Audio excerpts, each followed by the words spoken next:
Bonjour, bienvenue.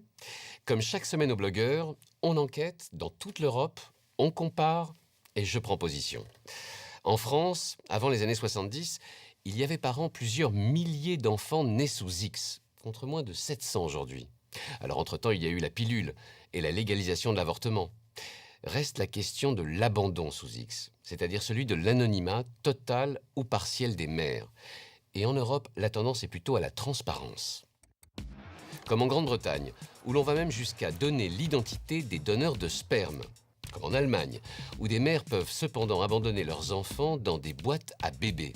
Enfin en France, où l'accouchement anonyme est encore la norme, même si les lignes commencent à bouger. En effet, depuis 2002 en France, une loi maintient le droit des mères à l'anonymat tout en les incitant à laisser une trace, une lettre, une explication à leur enfant.